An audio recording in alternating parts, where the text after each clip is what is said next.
Tétrapharmakos, l'émission de Liberté FM en quête du bonheur de la connaissance.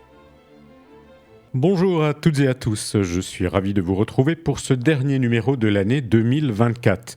Dans l'épisode précédent de Tétrapharmakos consacré au mythe de la Terre plate, nous avions vu avec Violaine Giacomotto-Chara la transmission continue du savoir scientifique grec aux penseurs chrétiens. Aujourd'hui, nous allons nous intéresser à la notion de concorde, terme qui va servir à désigner l'harmonie dans et entre les différentes cultures, la grecque, la juive et enfin la chrétienne. Mon invité pour nous en parler est Sébastien Morlet. Bonjour Monsieur Morlet. Bonjour. Vous êtes professeur de langue et littérature grecque à la Sorbonne Université et membre de l'Institut universitaire de France. Vous dirigez l'équipe Antiquité classique et tardive ainsi que la bibliothèque d'histoire des religions. Vos principaux domaines de recherche sont l'histoire des doctrines philosophiques et religieuses aux époques hellénistiques et impériales, les relations entre le paganisme, le judaïsme et le christianisme pendant les 5 premiers siècles après Jésus-Christ, la réception de la culture classique, Eusèbe de Césarée et enfin Porphyre de Tyr. Parmi vos ouvrages, on peut citer Christianisme et philosophie, sorti en livre de poche référence en 2014, Les chrétiens et la culture, paru aux Belles Lettres en 2016, et Symphonia, la concorde des textes et des doctrines dans la littérature grecque jusqu'à Origène, publié aux Belles Lettres en 2019. Et c'est sur la base de ce dernier ouvrage que nous allons mener cet entretien. Le mot grec pour désigner la concorde est la symphonia et vient de l'univers musical. Pouvez-vous commencer par nous en expliquer ce sens premier ?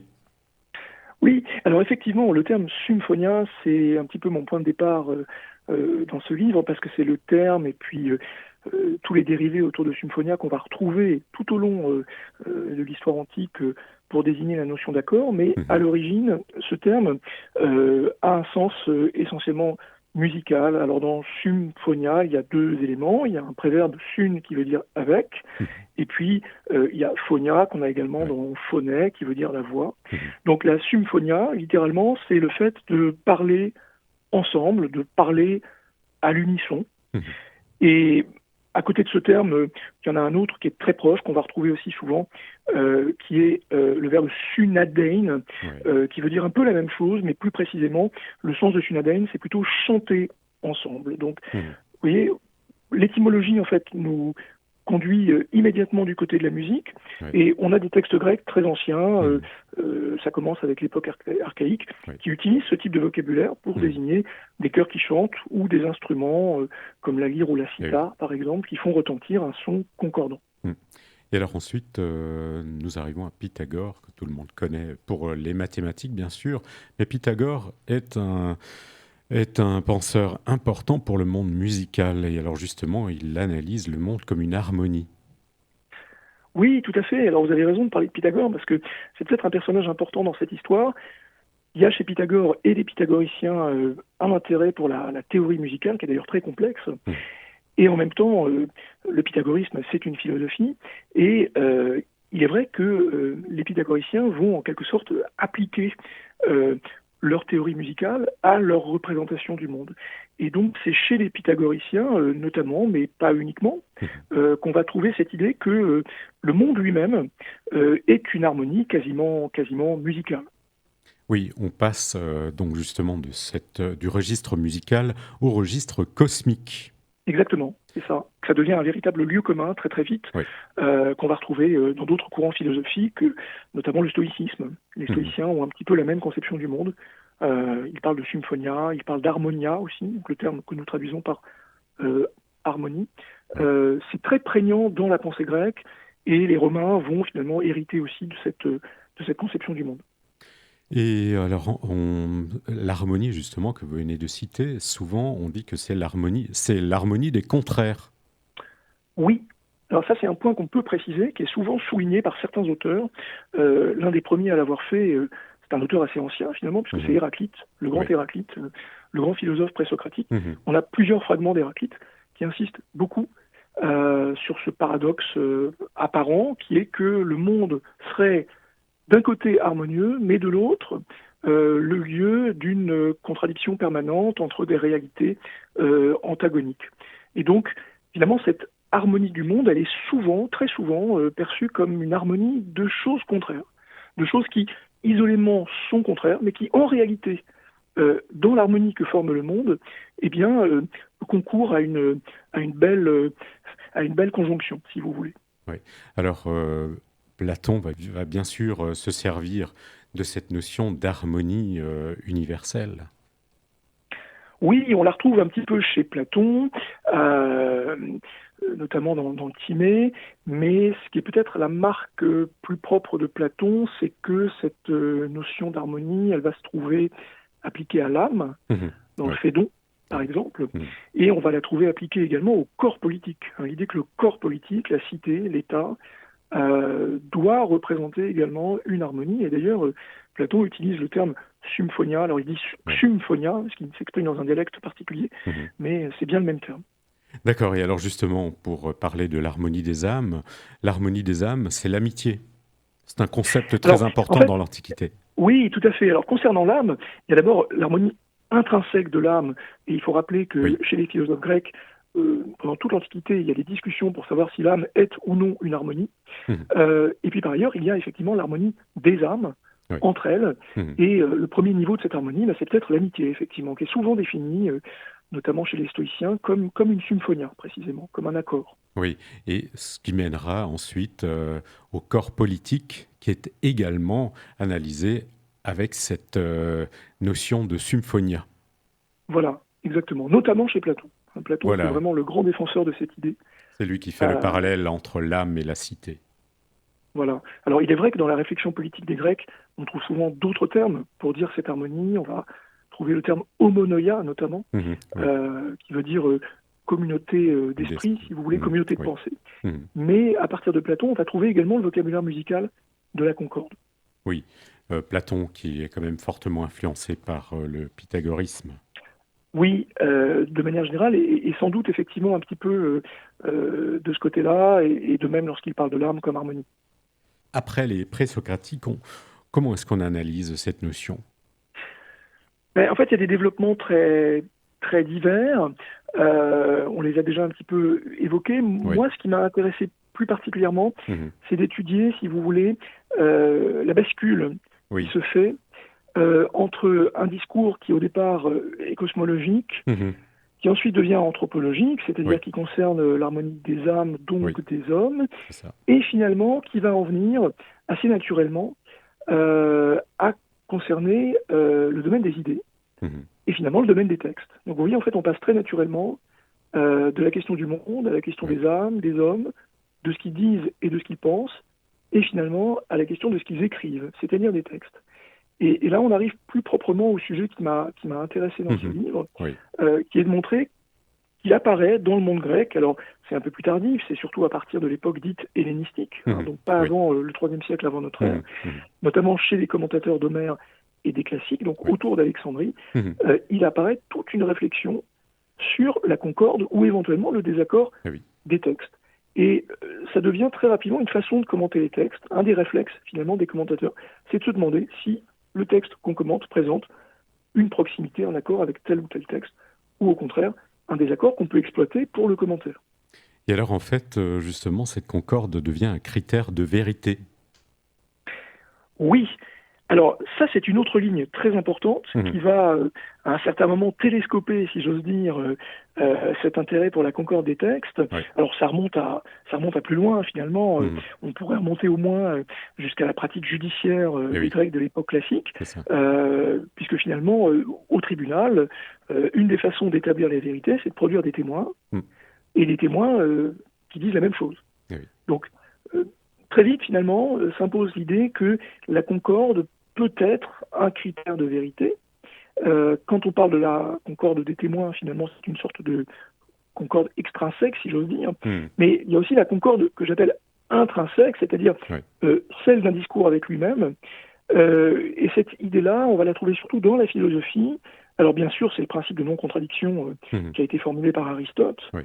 mais qui va devenir une condition très importante de la validité d'un discours. Autrement dit, l'idée que pour qu'un discours soit vrai, Mhm. à minima, il faut qu'il soit concordant avec lui-même. Donc vous voyez d'un côté Oui. concorde extrinsèque, finalement Mhm. des témoins, des hommes, Oui. mais aussi concorde intrinsèque de celui qui doit produire un discours parfaitement concordant. Voilà, et donc c'est l'idée de consensus universel. Ce qui est universellement reconnu passe pour vrai. Exactement, exactement. Donc effectivement, du contexte judiciaire, vous avez raison. Euh, Plus largement, Hmm. on passe à d'autres applications plus générales sur le consensus des hommes. Oui. Alors toute cette réflexion sur le consensus, elle commence probablement avec les sophistes en Mhm. Grèce, Mhm. mais on va la retrouver à Rome chez les stoïciens, et puis également chez un personnage comme Cicéron qui parle beaucoup du Oui. consensus Mhm. dans tous ses aspects, je dirais à la fois philosophiques et politiques.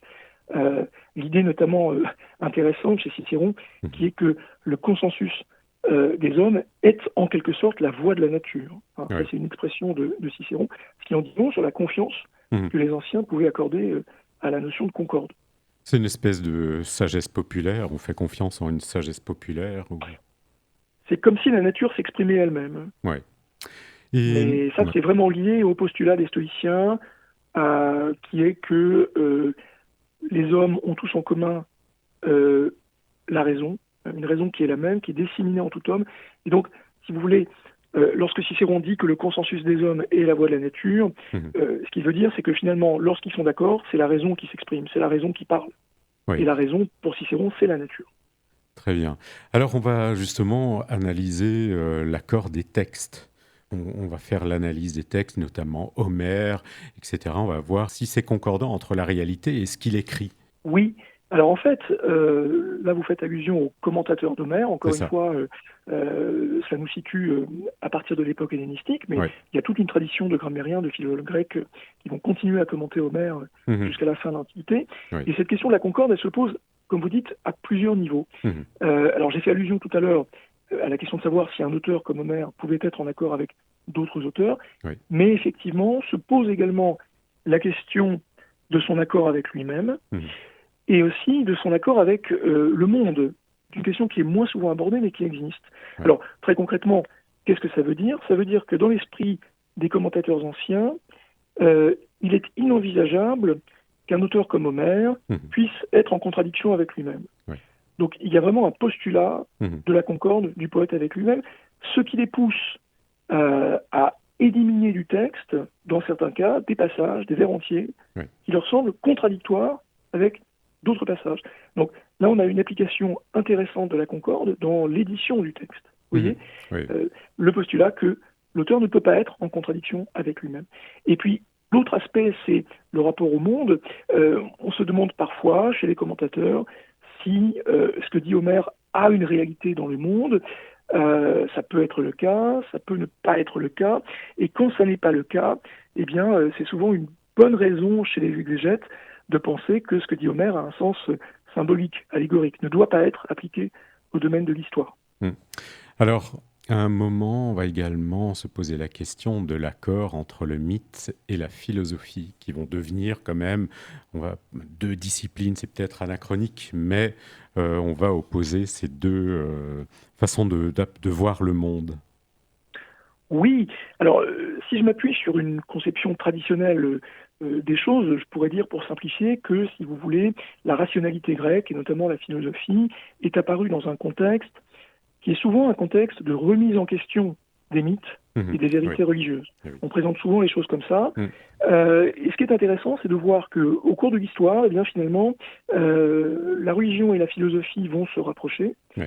La question du mythe intéresse de plus en plus les philosophes. Mhm. Ça commence vraiment à partir d'Aristote. Hein. Oui. Aristote qui explique que le philosophos doit être un philomutos, donc il doit Mhm. aimer les mythes, il doit Oui. s'intéresser aux mythes. Donc l'idée chez certains philosophes que tout n'est pas à rejeter dans les mythes, il peut y avoir des vérités, que le mythe transmet une sagesse très ancienne, Mhm. et notamment à l'époque de l'Empire romain, chez un auteur comme Plutarque par exemple, Oui. mais plus nettement encore chez les néo-platoniciens, Mhm. on va se questionner sur ces deux modes d'expression de la vérité et sur les convergences possibles. Oui. Alors, il faut qu'on arrive maintenant à la notion de symphonia et diaphonia, justement, chez les auteurs juifs de langue grecque. Parce que là, il va y avoir un passage intéressant pour savoir qui était là en premier. Est-ce que les Grecs ont été influencés par Moïse ou comment la culture grecque a été construite? Les Juifs, bien sûr, dans un premier temps, vont défendre l'idée qu'ils ont été inspirés par Moïse. Exactement.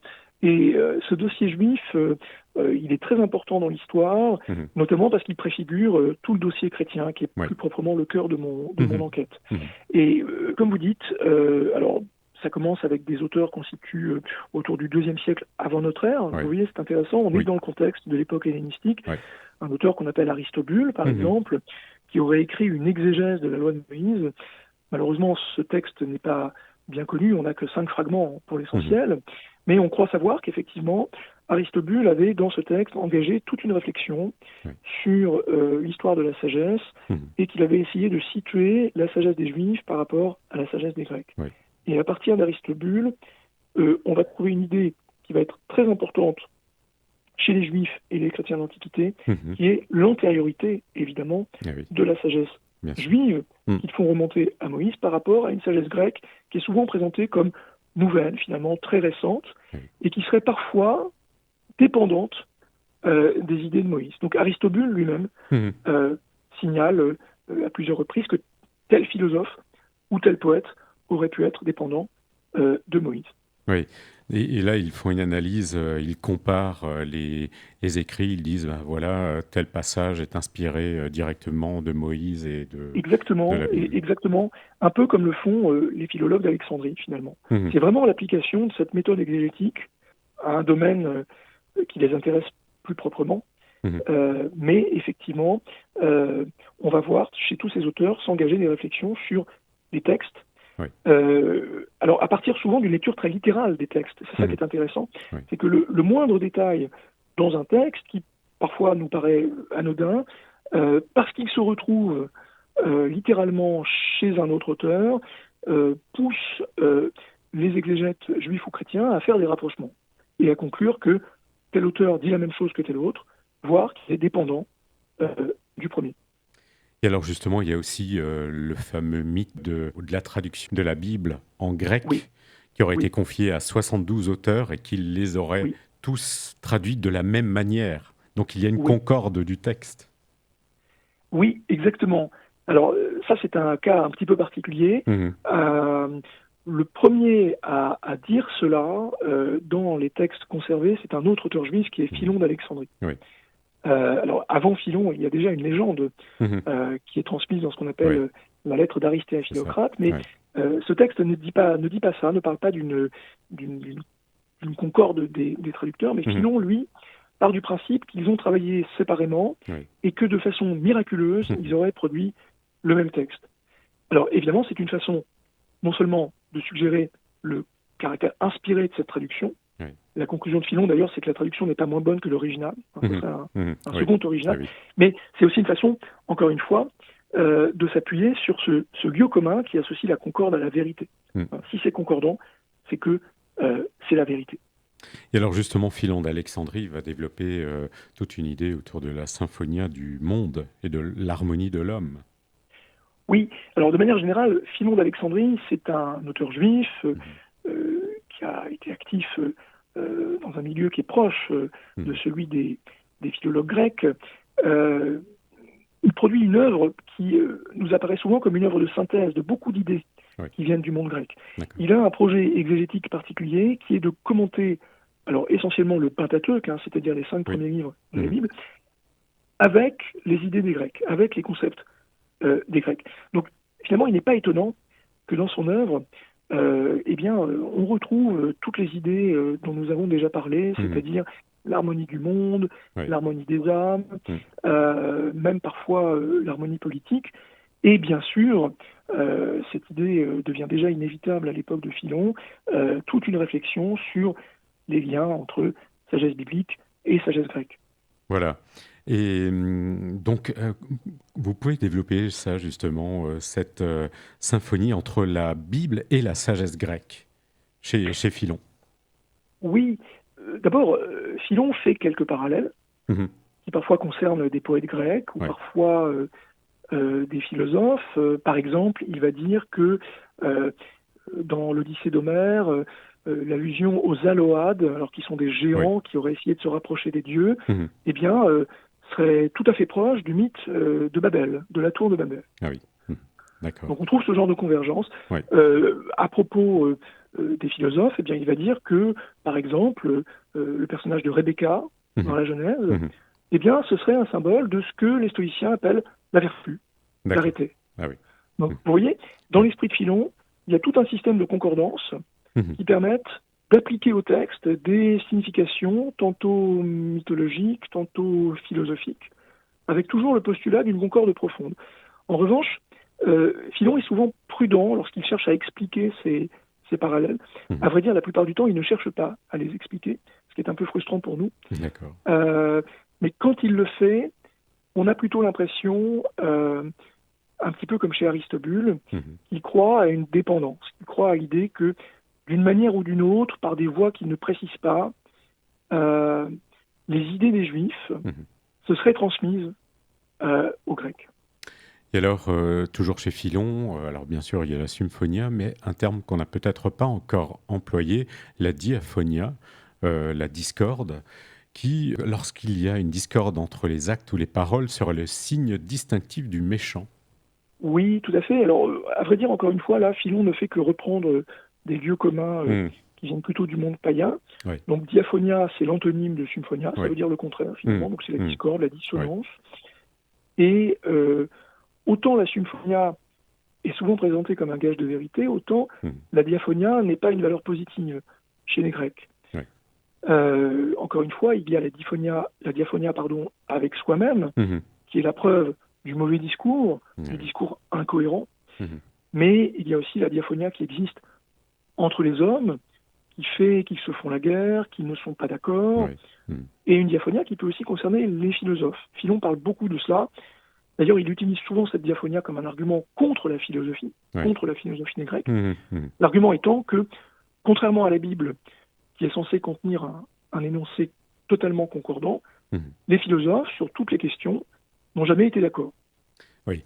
Et ensuite, on aura Flavius Joseph qui, pareil, dira que les historiens grecs, par exemple, n'ont pas tenu d'annales et que chacun a écrit ce qu'il voulait. Il n'y a aucune concordance dans les écrits. Exactement. Alors Joseph écrit un peu plus tard, on est à la toute fin du 1er siècle de notre ère. Sa réflexion est moins imposante que celle de Philon. C'est dans un ouvrage qu'on appelle le Contrapion, qui est une petite défense du judaïsme. Mais ce qui est très intéressant chez Joseph, c'est que d'un côté, il s'en prend aux historiens grecs, qu'il accuse effectivement d'être en désaccord, en opposition aux annales bibliques qui, elles, seraient parfaitement concordantes. Mais d'un autre côté, il se rapproche des philosophes grecs, donc d'une certaine façon, il exploite les philosophes contre les historiens, et cette fois, il va plutôt insister, un peu comme Philon finalement, sur la concorde qui peut parfois exister, de son point de vue en tout cas, entre les philosophes et les juifs. Par exemple, il insiste sur l'idée que la plupart des philosophes auraient reconnu le caractère unique de Dieu. Donc, sur ce point, il serait totalement en accord avec Moïse. Très bien. Alors, il faut qu'on arrive aux chrétiens, avec les penseurs chrétiens qui vont reprendre ces notions de symphonia et notamment qui vont chercher à trouver un accord entre la foi et l'hellénisme. Alors justement, il y en a quelques-uns, il y a Justin, il y a Athénagore. Est-ce que vous pouvez nous expliquer comment ces premiers penseurs chrétiens analysent la symphonia ? Oui, alors à vrai dire, au début de la littérature chrétienne, on peut dire qu'il y a une ligne de clivage autour de cette question, parce que tous les auteurs chrétiens ne sont pas d'accord pour engager ce genre de réflexion avec le patrimoine grec. Donc, comme vous l'avez dit, c'est un type de réflexion qui concerne essentiellement des auteurs comme Justin, Athénagore, pour le IIe siècle, dans une moindre mesure Origène au IIIe siècle, mais quand même un petit peu. Donc des auteurs qui en fait sont des lettrés, qui au IIe siècle sont d'ailleurs d'anciens païens, très probablement, et qui effectivement ont à cœur de préserver tout ce qu'ils peuvent préserver de l'hellénisme. Alors avec une conviction profonde, ça n'est pas du cynisme, une conviction profonde qui est celle d'une parenté possible autour de certaines idées. Donc Justin et Athénagore écrivent des apologies, des défenses du christianisme, et une des façons pour eux de défendre le christianisme consiste à mettre en avant, justement, tous les points d'accord qui existent entre les chrétiens et les Grecs, avec l'argument qui est que les Grecs, finalement, parlent en faveur des chrétiens. Ils sont, en quelque sorte, les témoins des chrétiens. De l'autre côté, on a des auteurs comme Théophile d'Antioche, par exemple, ou Cassien, qui accordent beaucoup moins d'importance à cette idée. Des auteurs qui cherchent moins à se rapprocher de l'hellénisme. D'accord. Et alors, un autre penseur qui est important, c'est Clément d'Alexandrie. Oui, alors là on avance un petit peu dans le temps. Oui. Clément d'Alexandrie, pour l'essentiel, c'est un auteur du début du IIIe siècle. Mhm. Et il nous situe encore une fois à Alexandrie. On peut Oui. vérifier encore une fois que Oui. cette cité a joué un rôle Oui. très important, de manière générale, dans l'histoire intellectuelle Absolument. du monde gréco-romain, mais plus spécifiquement sur cette question. Alors, Clément d'Alexandrie, c'est un auteur effectivement très important pour cette problématique.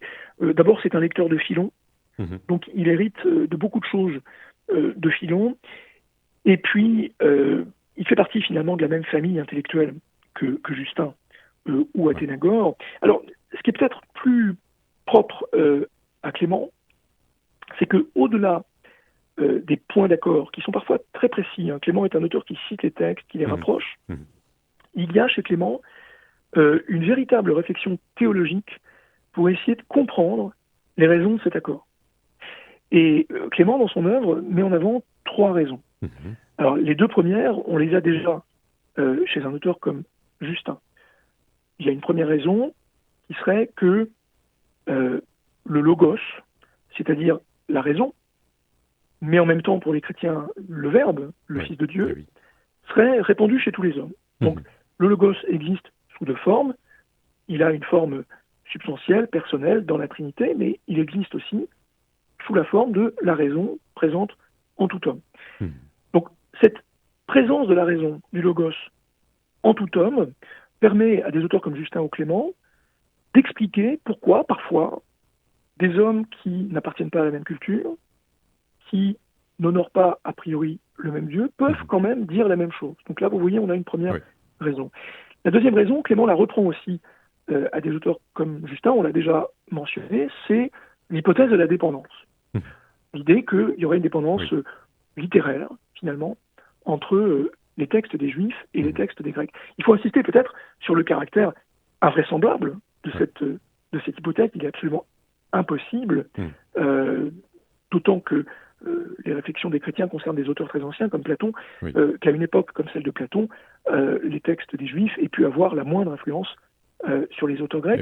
Mais curieusement, les auteurs chrétiens sont souvent convaincus de cette dépendance.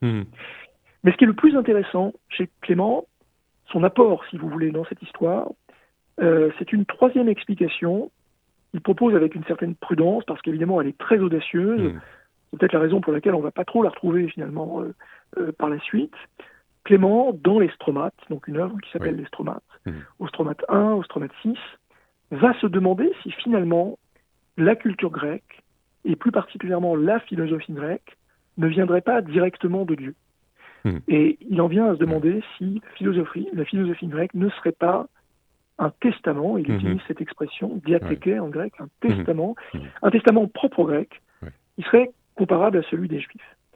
Et donc, dans cette hypothèse, eh bien, ce qui expliquerait les convergences entre pensée grecque et pensée juive, ça n'est plus finalement la coïncidence des êtres raisonnables, ça ne serait plus la dépendance littéraire, mais ce serait tout simplement une communauté d'inspiration. Ce serait le même Dieu qui finalement s'exprime des 2 côtés. Il y a une étincelle divine dans la rédaction de ces... C'est un peu ça, exactement. Et alors, ça c'est la concorde avec l'héritage grec, mais ensuite il y a la concorde avec l'Ancien Testament. Parce que là, il va y avoir tout un travail pour démontrer que, bien sûr, que Jésus est le Christ, le Messie, qui a été annoncé par l'Ancien Testament. Oui, alors là, vous faites allusion à un thème très important, effectivement, de la première réflexion chrétienne, qui est directement l'application au texte biblique des réflexions des commentateurs d'Homère sur l'accord intrinsèque du poète. On a déjà des réflexions de ce genre, d'ailleurs, chez les auteurs juifs dont nous avons parlé.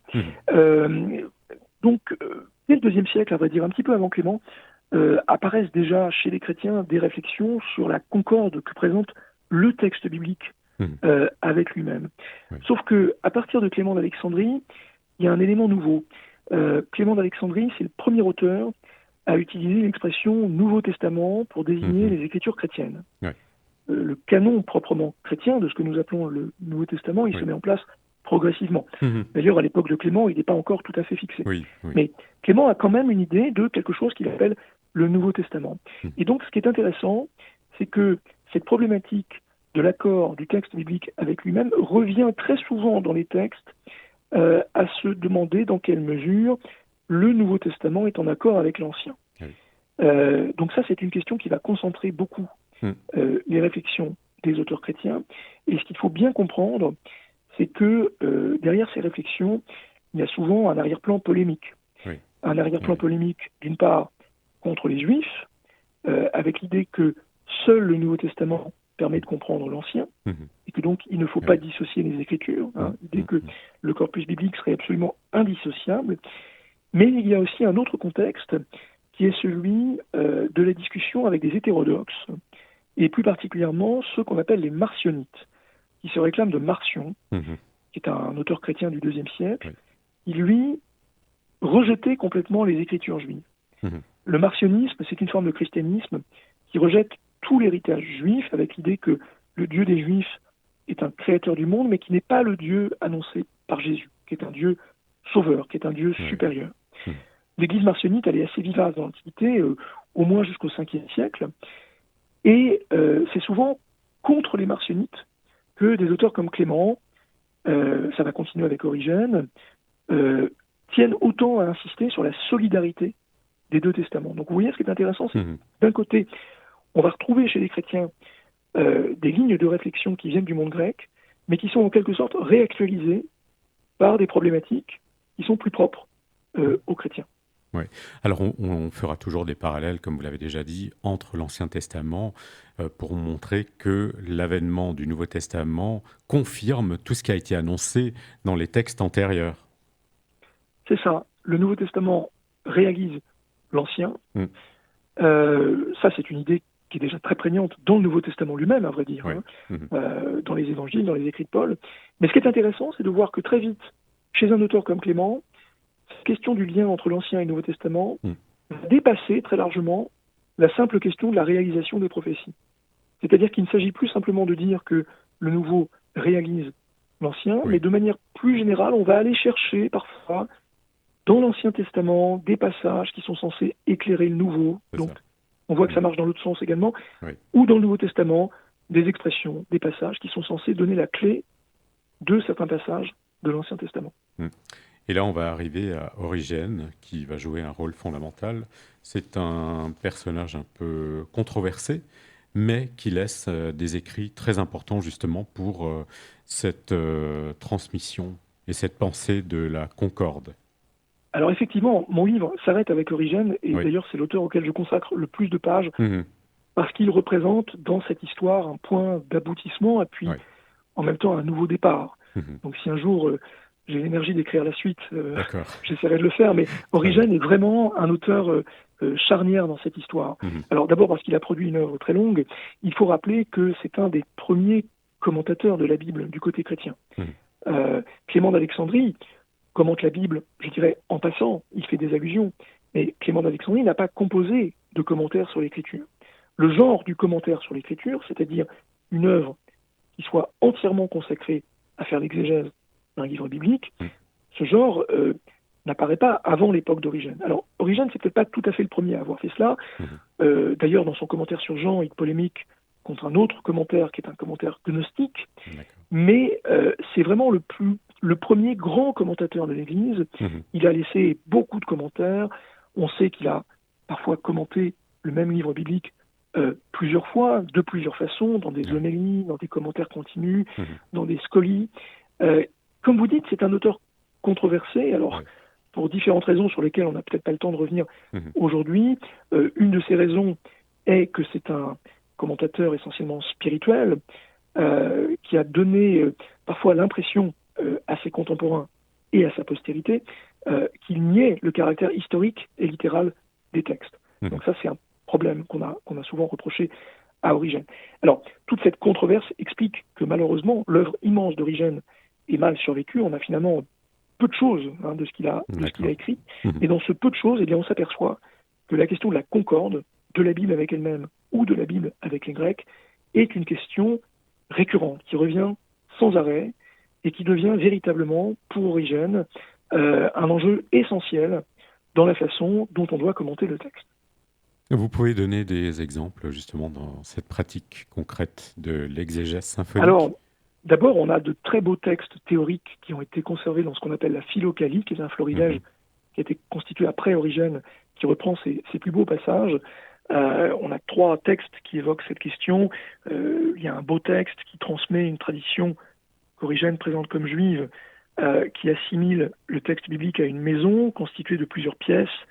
Devant chaque pièce, il y a une clé, mais ce n'est pas la clé qui ouvre la porte devant laquelle la clé a été déposée. Donc, Origène en conclut que l'exégète, c'est celui qui doit recueillir les clés et trouver les bonnes clés pour ouvrir les bonnes portes.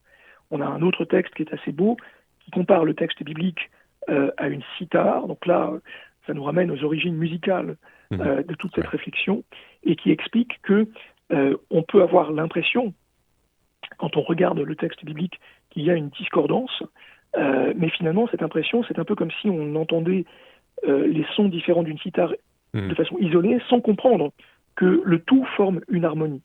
On voit de quelle façon l'idée du monde harmonieux mais constitué de contraires se trouve appliquée par Origène au texte biblique.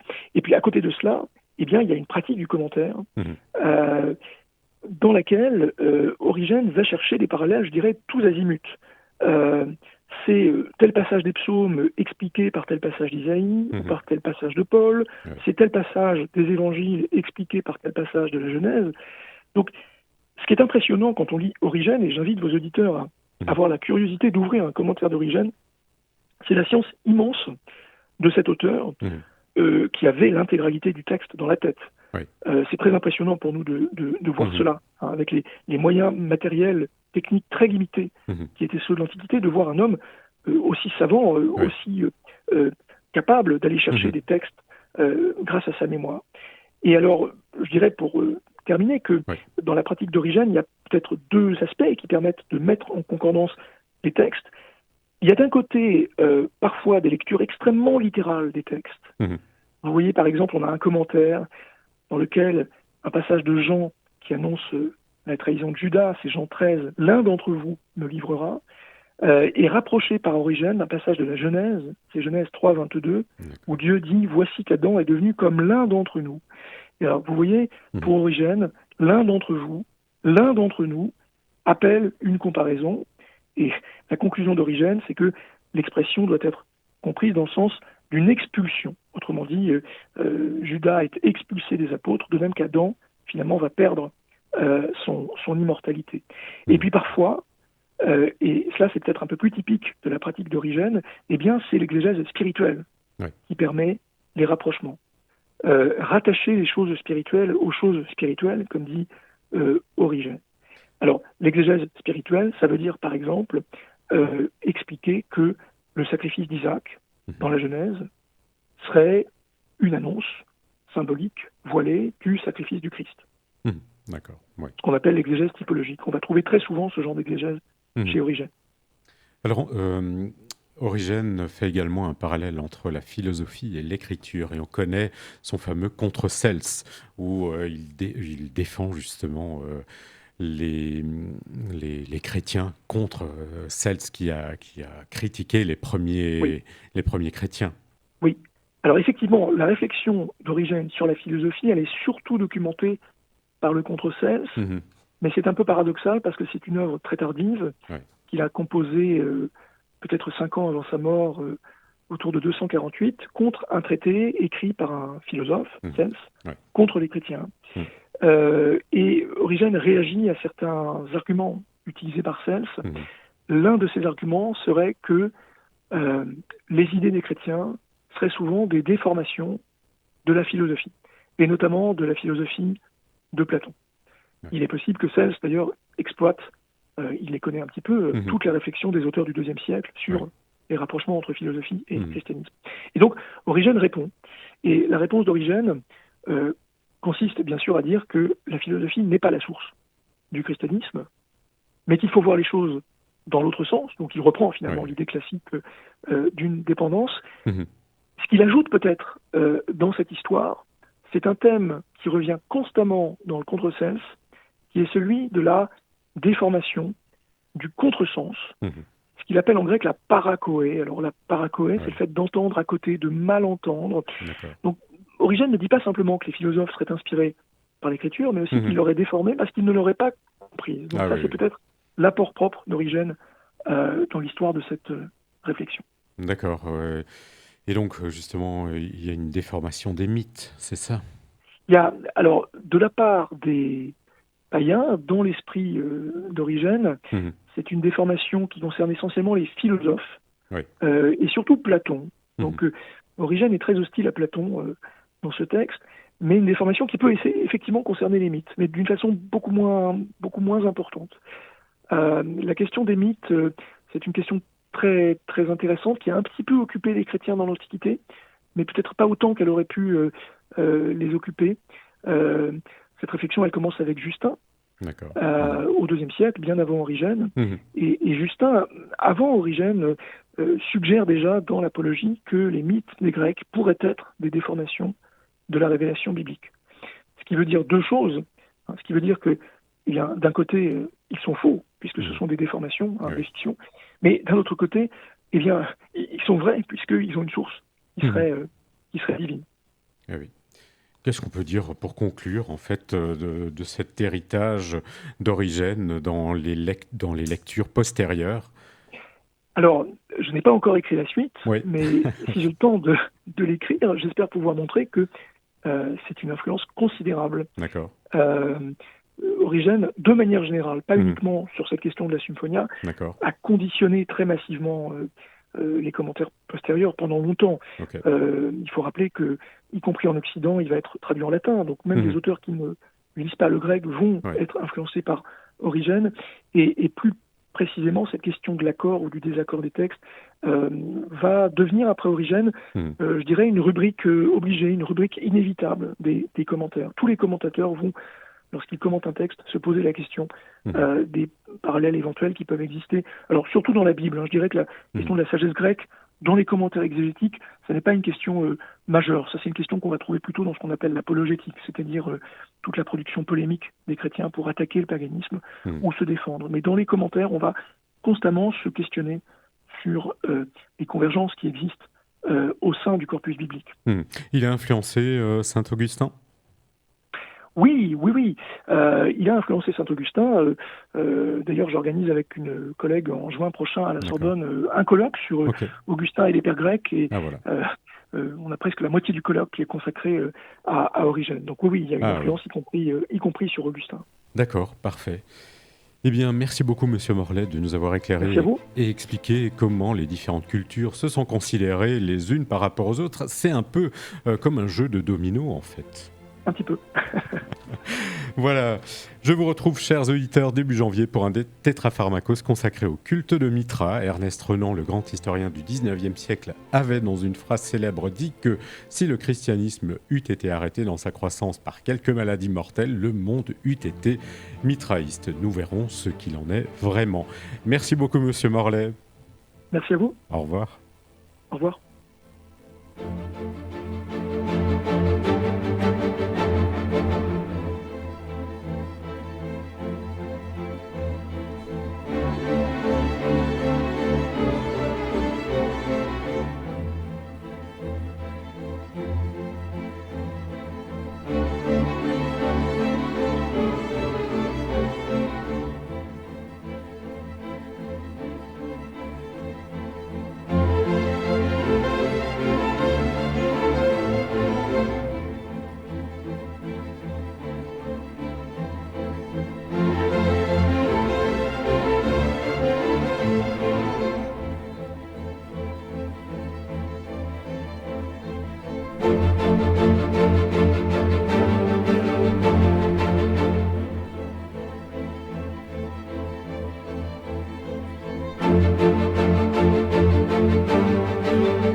Détendez-vous.